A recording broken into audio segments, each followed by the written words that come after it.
Bom sábado a todos vocês. Obrigado, pastor Manolo, pelo convite e ceder o púlpito nessa manhã. Que bom encontrá-lo, pastor. Sua família, Jeane. Eu conheço o pastor Manolo já faz algum tempo, nossa família, quando trabalhávamos em Santa Catarina. Nesse bom tempo, o pastor Manolo era desbravador. E agora nos encontramos aqui. Que bom encontrar. Obrigado pelo convite. Sabe que, ultimamente, até está difícil para a nossa família se reunir no Brasil. Mas esse casamento fez nos reunirmos aqui em Dallas, imagina. Como o poder da família é uma coisa tremenda.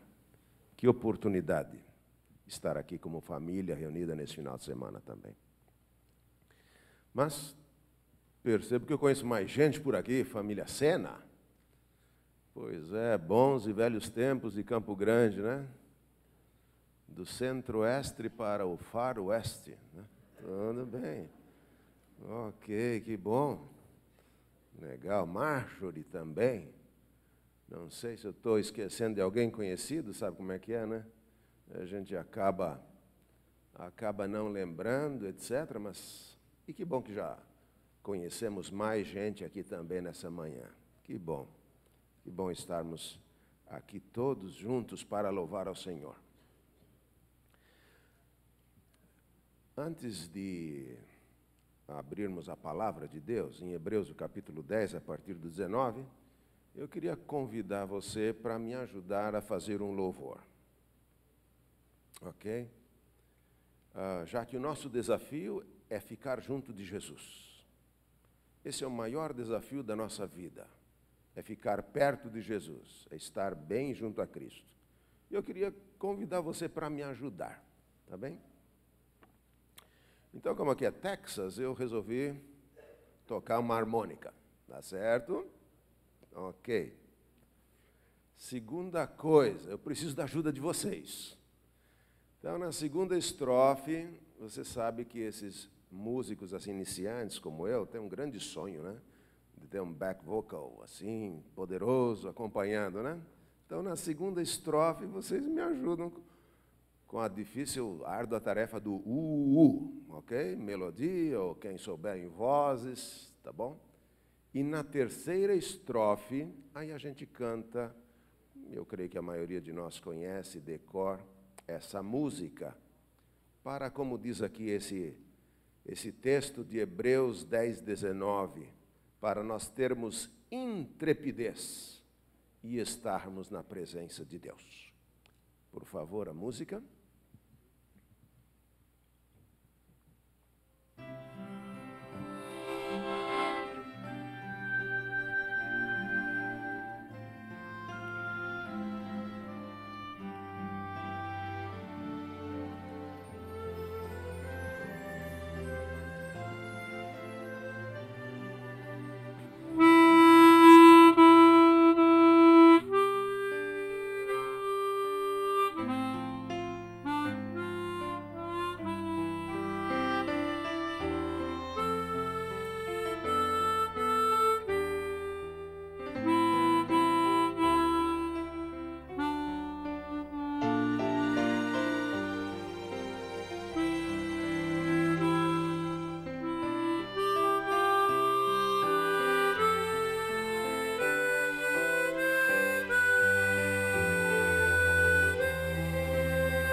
Isso mesmo.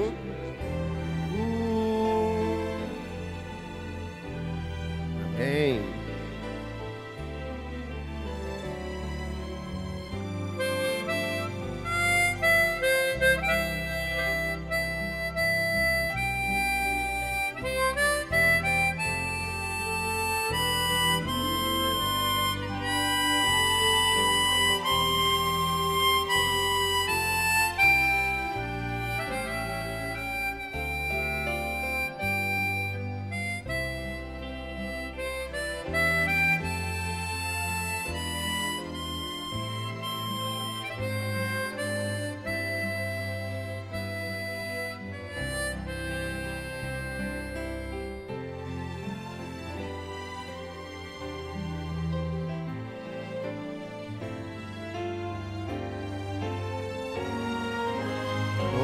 si.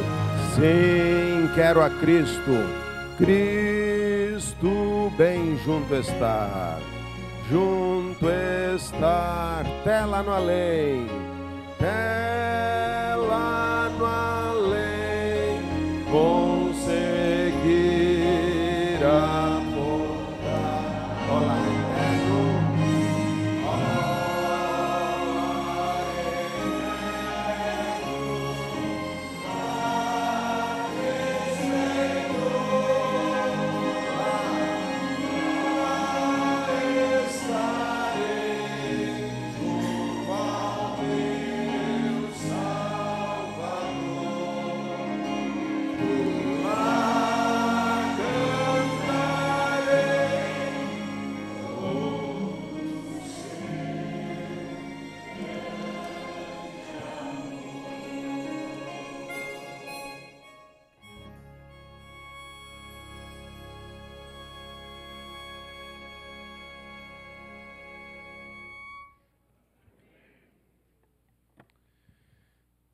então, vamos para o Novo Testamento, livro de Hebreus, capítulo 10, a partir do verso 19. Fazia mais ou menos 30 anos que Jesus tinha sido crucificado, ressurreto e ascendido ao céu. Ser cristãos, ou ser cristão naqueles dias, era um privilégio e era um desafio. Era um desafio porque ser cristão era ter problemas naqueles dias. Não era a religião oficial do Império Romano. E logo era uma religião que era perseguida. Uma outra coisa rondava a cabeça dos membros da igreja naquela época. Todos falavam muito de Jesus curando, Jesus multiplicando os pães, mas, de repente, esse Jesus sumiu. Onde é que está Jesus agora? O que ele está fazendo? Ele só foi para o céu? Será que ele continua bonzinho, bondoso, nos ajudando? Assim que o apóstolo Paulo começou a pregar, escrever suas cartas, e a falar sobre esse Jesus, aos Coríntios ele disse assim, olha, já não vou mais falar sobre esse Jesus segundo a carne. Tem esse Jesus, que é o Jesus histórico mesmo. Ele esteve lá na Palestina, ele andou de barco, ele andou sobre as águas, ele multiplicou, ele escolheu seus discípulos, ele deu ordens para a igreja, mas agora nós temos um Jesus com uma atividade nova e mais poderosa. Bom, por isso é que ele escreveu assim, 10:19, tendo, pois, irmãos, intrepidez de entrar no Santo dos Santos pelo sangue de Jesus. Vocês sabem, no Antigo Testamento, só os sacerdotes, eles entravam até a área santa e o sumo sacerdote entrava na área chamada Santíssimo, naquele segundo compartimento do santuário. E mesmo assim, só uma vez por ano. Porém, agora o apóstolo Paulo está fazendo um convite para os cristãos, para permanecerem na presença de Deus 24 horas por dia, para orar sem cessar. E como é que isso é possível? Sim, entrar na presença de Deus é por causa de nosso Senhor e Salvador Jesus Cristo. A vida, morte e ressurreição de nosso Senhor Jesus Cristo legou à humanidade o privilégio, a oportunidade e a bênção de estar na presença de Jesus, na presença de Deus. E este é um novo caminho. Os cristãos são privilegiados por isso, por terem certeza de que eles têm um representante diante de Deus, Jesus Cristo, como nosso representante, como nosso mediador. Por isso, diz o verso 20, que este é um novo caminho que a humanidade alcançou para se dirigir a Deus. É como o véu que foi aberto e agora o santuário, o Santíssimo, pode ser visto. E como Jesus adentrou agora ao santuário celestial, em Cristo Jesus, nós também podemos estar lá. Algumas coisas sobre Deus. Deus já fez as coisas mais difíceis. Por exemplo, nós precisamos morrer. Jesus já morreu por nós. A segunda, morte. Difícil. Mas ele fez mais que isso. Ele não só morreu, como ele ressuscitou. Muito bem. A segunda coisa impossível para a gente fazer, talvez, era ir à presença de Deus, porque Deus, por mais que Ele seja bondade, misericórdia e perdão, Ele também é labareda de fogo. E nossos pecados, nós com a nossa pecaminosidade, seríamos consumidos na presença de Deus. E Jesus Cristo, nosso Senhor, foi em nosso lugar, diante da presença de Deus, para interceder por nós. E é por isso que o verso seguinte diz que assim ele se tornou um grande sacerdote sobre a casa de Deus, que somos nós. É por isso que ele pode conduzir a igreja para uma grande salvação. Mas se Deus já ganhou todas as batalhas impossíveis, será que sobrou alguma coisa para o ser humano fazer? Claro que sobrou alguma coisinha. Não que isso seja realmente o que produz a salvação, mas uma grande resposta. E ele diz no verso 22, aproximemo-nos de Deus. Lá no Jardim do Éden, quando Adão e Eva se esconderam, Jesus começou a chamá-los pelos nomes. Adão, onde estás? E Jesus chegou até pertinho do arbusto onde Adão havia se escondido. E Adão, o que ele disse? Senhor, porque tive medo, por isso me escondi. Mas Adão precisou fazer uma coisinha para ver a face de Jesus naquele dia. Ele precisou sair de trás do arbusto, de trás da árvore, e contemplar a Jesus face a face, por mais envergonhado que Adão estivesse, e não conseguisse fitar diretamente nos olhos de Jesus, mas Adão foi obediente. Ele se aproximou de Jesus. A palavra diz aqui que nós devemos também, nós devemos nos aproximar de Deus. Mas como é que é isso?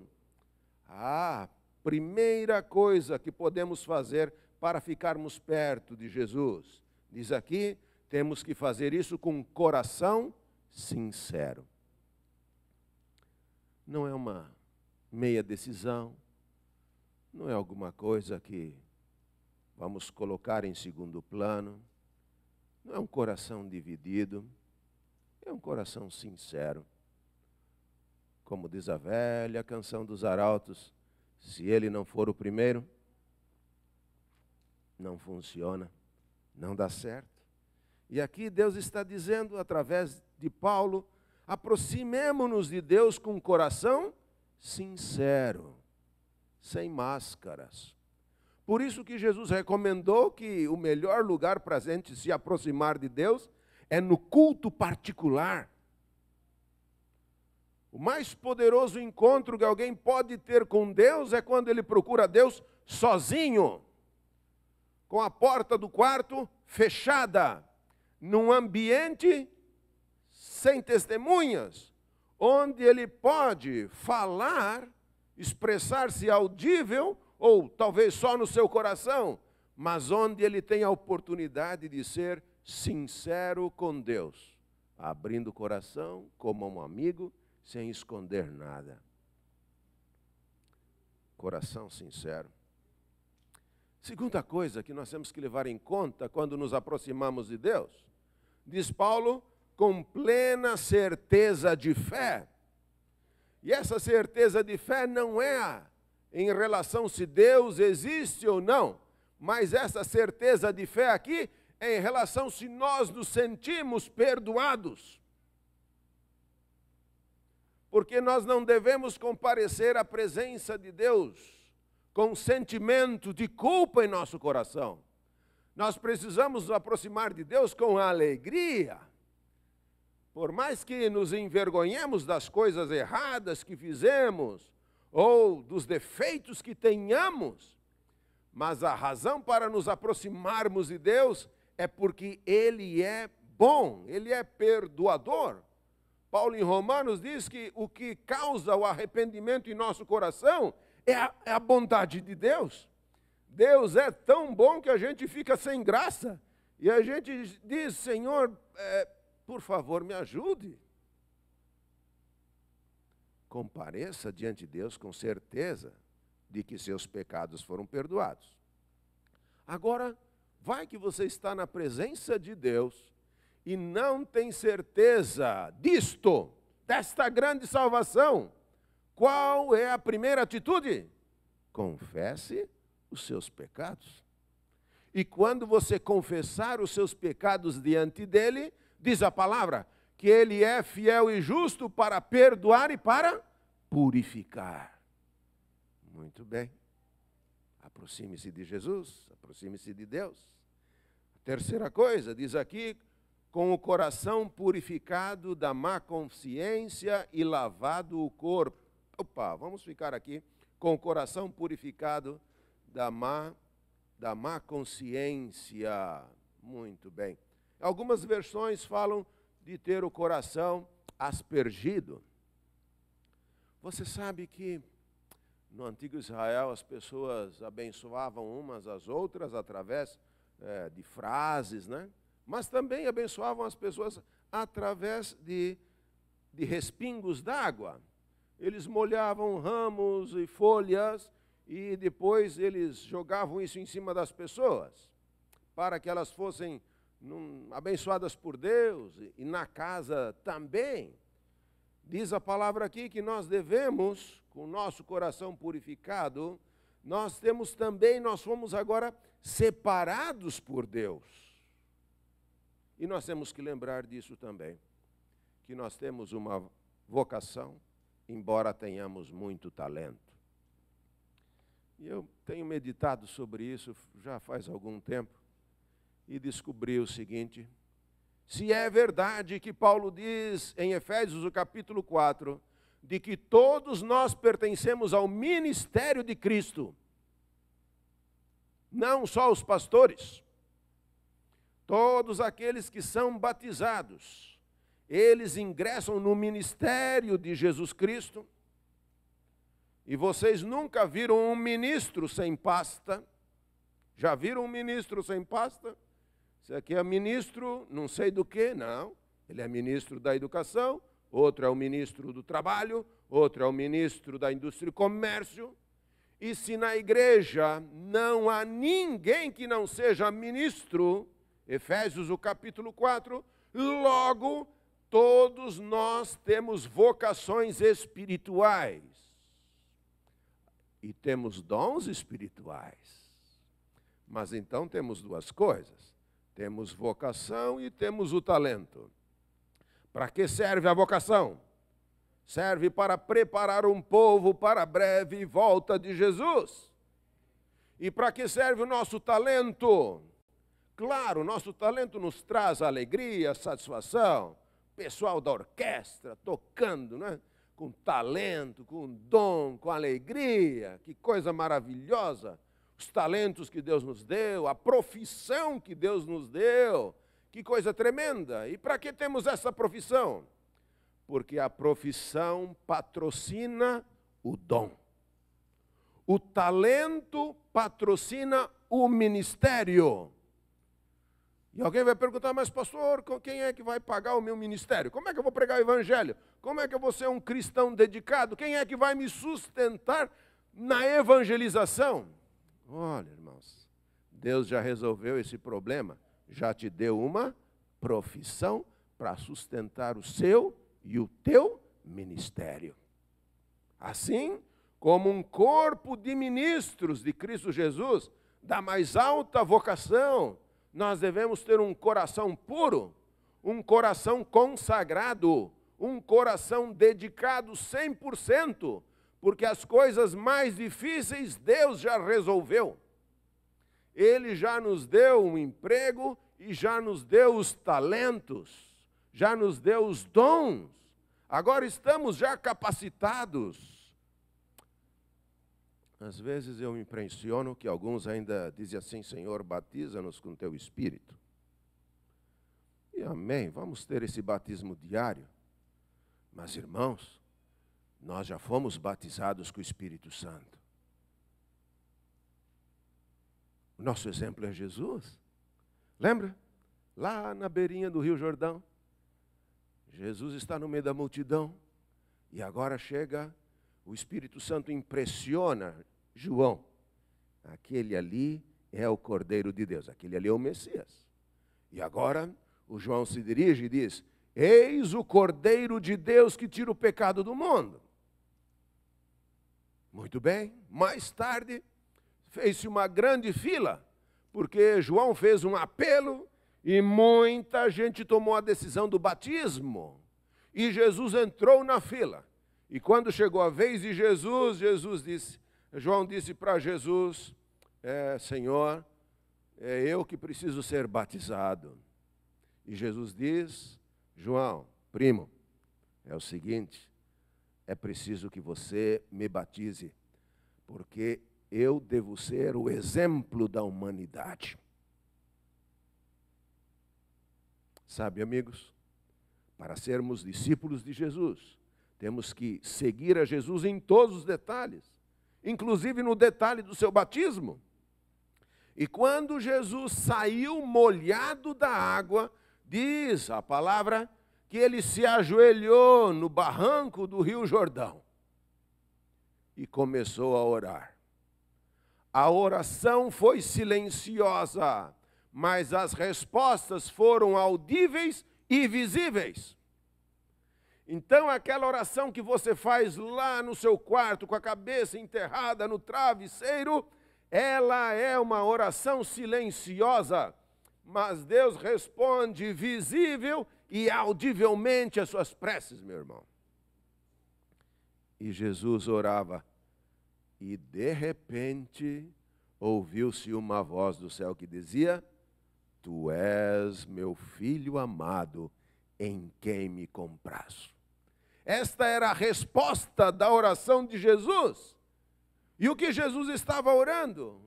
Jesus estava dizendo: meu Pai, agora eu sou 100% Deus, mas 100% homem. Eu deixei contigo o meu cetro, a coroa. Eu resolvi não usar meus poderes de Deus, divinos, para executar essa tarefa. Pai, e agora veja só, eu criei Adão com quase 4 metros de altura, 1 tonelada, e eu estou aqui, agora pequenininho, desse jeito. Magricelinha, passando necessidades, fome, tendo que trabalhar duramente para sustentar minha família, minha mãe, meus irmãos, e agora vou me dedicar 100% ao ministério. Senhor, o Senhor me aceita? O Senhor me aceita do jeito que eu sou? E o pai disse: Tu és meu filho. Sabe, amigos, quando nós também passamos pelo batismo, Deus responde isso. E nós agora somos adotados como filhos de Deus, no reino de Deus. Amigos, nós somos filhos do poderoso Deus. A salvação está garantida em Cristo Jesus. Amém? Mas algo mais aconteceu, porque mesmo depois da voz, Jesus continuou orando. E de repente apareceu em forma de pomba, como uma pomba, mas não era pomba alguma. Mas veio o Espírito Santo e pousou sobre Jesus. O que Jesus estava orando? Ele estava orando: Senhor, eu deixei contigo, Pai, os poderes. Como é que eu vou fazer agora o meu ministério? Como é que nós vamos salvar e ajudar a humanidade? Como é que vamos fazer discípulos? Como é que as pessoas vão pregar? E naquele momento que Jesus orava sobre isso, o Espírito Santo veio em resposta à oração. Sabe, amigos, toda vez que alguém é batizado, Deus responde a essas duas orações de Jesus. Nós somos aceitos em Cristo como filhos amados, e nós somos capacitados, abençoados pelo Espírito Santo para cumprir a missão. Amigos, Deus já nos deu tudo o que nós precisamos para cumprir a missão em Cristo Jesus e no batismo.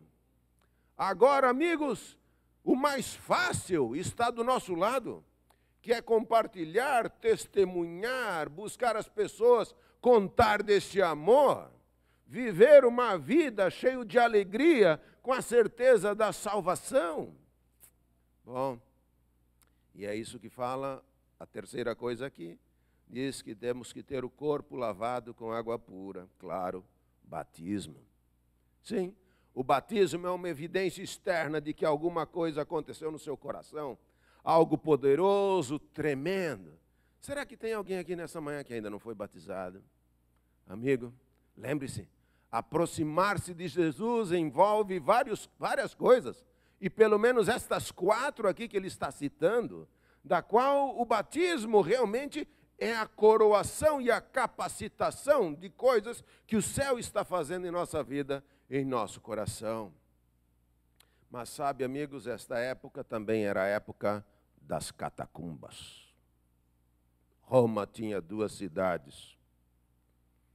Uma cidade da superfície e uma cidade underground. Lá estava, por baixo daqueles monumentos, por baixo daquele império romano estava um outro império. Por cima da terra estava o reino deste mundo, mas dentro da terra, naqueles túneis por baixo, estava o reino de Deus. E Jesus falou que o reino de Deus é como uma semente, né? Tem que ser enterrado primeiro. Ali estava a igreja de Deus, mas ali estava o poder de Deus. As pessoas, os cristãos ali sendo perseguidos, mas eles estavam lutando.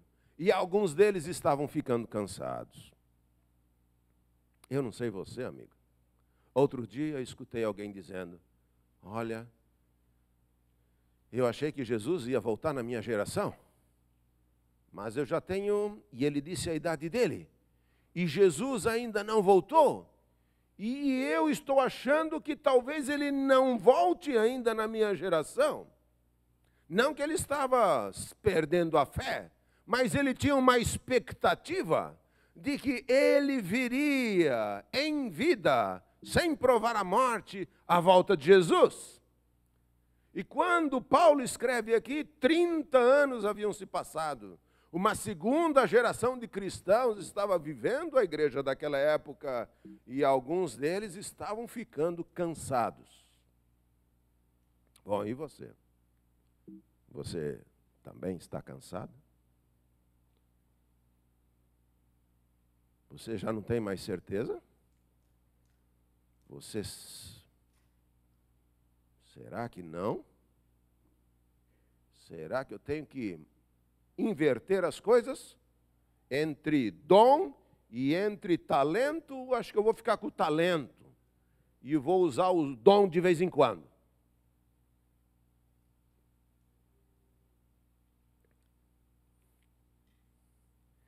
Tem algumas coisas que a gente tem que aprender e tem outras que a gente tem que desaprender.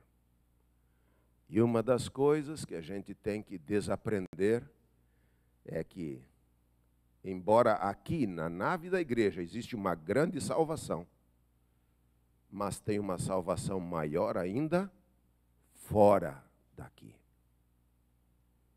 E foi por isso que Jesus disse: ide por todo o mundo. Ah, meus amigos, há uma grande salvação aqui. E eu falava que o que de mais poderoso temos para nos aproximar de Deus é o nosso culto pessoal. Depois é o nosso culto familiar. Claro, e depois temos o nosso culto aqui, a nossa grande celebração. Mas, amigos, há uma obra inconcluída. Há uma tarefa que Deus pediu para essa igreja fazer.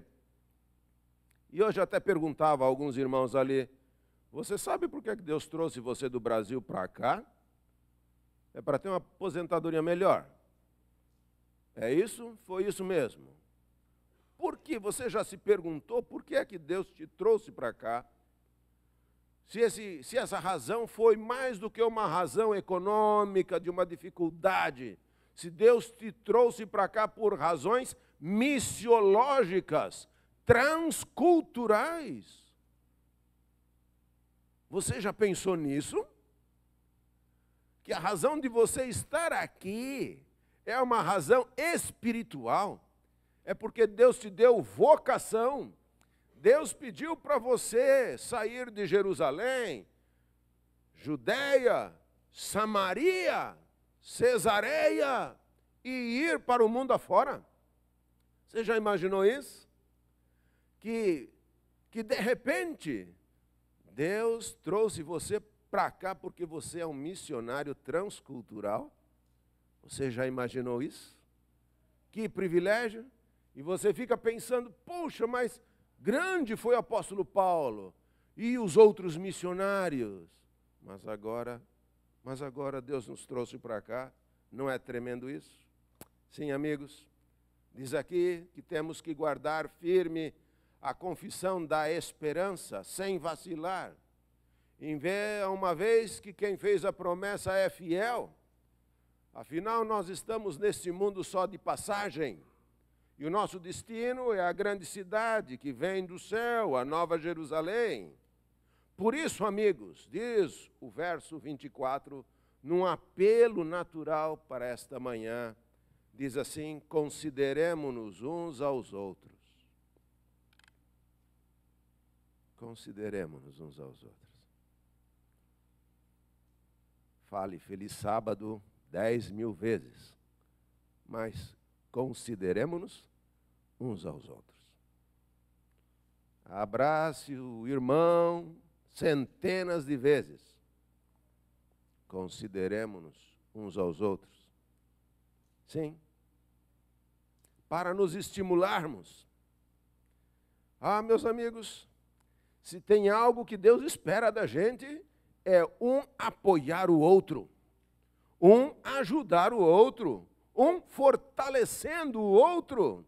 Está aqui. Consideremo-nos uns aos outros para nos estimularmos ao amor, às boas obras, à perseverança, ao cuidado. Que tremendo isso! Vocês sabem que parece, imagino que, não tenho fonte bibliográfica, estatística, mas eu tenho essa consciência e outros colegas pastores também têm, que o maior orçamento que a Igreja Adventista tem hoje é para conservá-la unida. Sabia? Se nós analisarmos todas as atividades da igreja ao redor do mundo, onde vai a maior parte do orçamento da Igreja Adventista do Sétimo Dia é para manter um povo unido para a breve volta de Jesus. E às vezes isso custa caro, e alguns dizem: mas pastor, para que tanta comissão? E é comissão mensal, comissão semanal e mais reunião.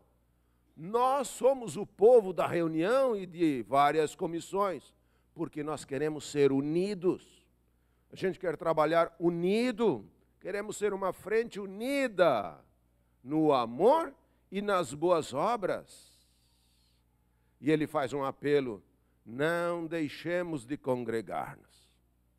Irmãos, o cansaço é o cansaço, mas o cansaço não deveria ser a desculpa. Estamos trabalhando mais do que nunca. Em qualquer lugar do mundo, estamos trabalhando mais do que nunca. Estamos fazendo mais atividades, a vida é mais exigente. Porém, há um apelo aqui. Não deixemos de nos unir. Não deixemos de nos ajuntar. Não deixemos de congregar-nos. Diz aqui, como é costume de alguns. Antes, façamos admoestações, exortações. Eu não sei se foi o João Ferreira de Almeida ou quem que colocou isso aqui, mas ele devia ter escolhido uma outra palavra. Não exortação, porque em português exortar é parecido com repreender. Mas aqui não é para admoestar, não é para exortar. Aqui a palavra original no grego é para encorajar. Então, por isso diz aqui, encorajemo-nos. Antes, encorajemo-nos. Vamos nos animar, vamos nos encorajar. E tanto mais quanto vedes que o dia se aproxima. Oh, amigos, quem já foi desbravador sabe ir atrás de pista, né? Pathfinders, lá vão eles, atrás das pistas. E quando você começa a ler a Bíblia, você descobre que Jesus deixou pistas. E ele mesmo falou, olha, vocês sabem quando é que vai chover, não é? No pôr do sol, a nuvem aparece desse jeito, o céu com essa coloração, e vocês dizem, vai chover. Quando as folhas começam a ficar bronzeadas e começam a cair, vai chegar o inverno. Muito bem.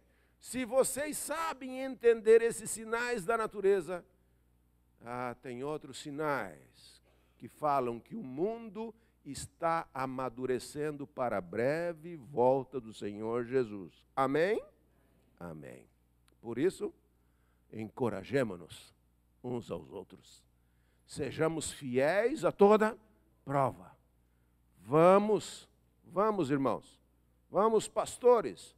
Vamos unidos para esse glorioso evento de nosso Senhor e Salvador Jesus Cristo. Porque aquele que há de vir, virá e não tardará. Amém.